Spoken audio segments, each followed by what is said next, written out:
ancient relic, the face of a demon known as Pazuzu. The desert winds howl as Marin stands across from a looming statue of the demon. He senses it.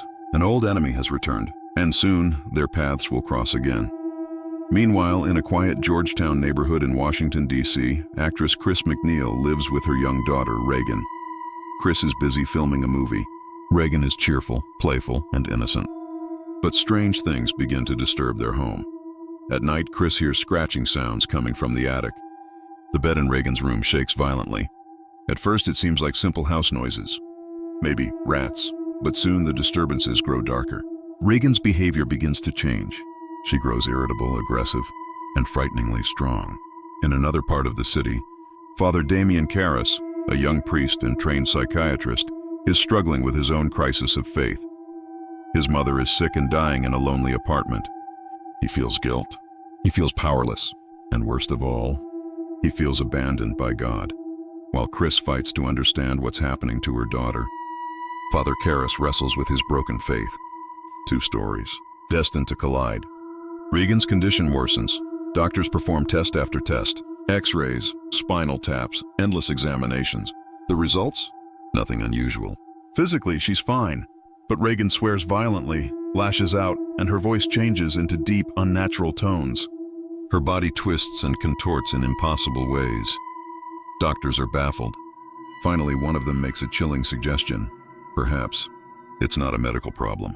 Perhaps it's something spiritual. Chris, terrified and desperate, begins to consider the unthinkable, an exorcism. Father Karras is called to meet Reagan. The girl he sees is no longer the bright, sweet child she once was. Her face is scarred, her eyes yellow, her voice deep and mocking. The demon inside her taunts him. It knows his deepest guilt. It whispers about his mother. Karras tries to reason, tries to believe it's all psychological. But when Reagan's bed levitates off the floor, when her voice speaks in languages she could never know, he realizes this is no illness, this is possession. Father Marin returns. Together with Father Karras, he begins the sacred ritual of exorcism. The room grows icy cold. The air fills with violent screams. The demon thrashes against the restraints. The priests pray. The power of Christ compels you. Holy water sizzles against Reagan's skin. Objects fly across the room. Night after night, the battle continues. Marin, experienced but frail, suffers under the strain. Karras, torn between doubt and faith, clings to prayer as the demon mocks them both. The room becomes a war zone, a war for Reagan's soul. Exhausted, Father Marin dies during the exorcism. His body gives out in the fight.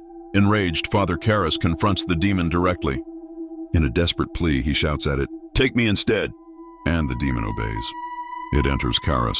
With all his remaining strength, he throws himself through the window, plunging down the steps outside. His sacrifice ends the possession. Reagan is saved. The nightmare is over. Reagan remembers nothing of her ordeal. Her mother thanks the priests for their sacrifice, though words will never be enough. Father Marin and Father Karras gave their lives to prove that faith, courage, and love are stronger than evil itself. The Exorcist is more than a horror film. It is a story of sacrifice, a story of redemption, and a chilling reminder that sometimes evil is real. Thank you for joining this retelling of The Exorcist. If you enjoyed this story, be sure to like, share, and subscribe for more journeys into the darkest corners of cinema.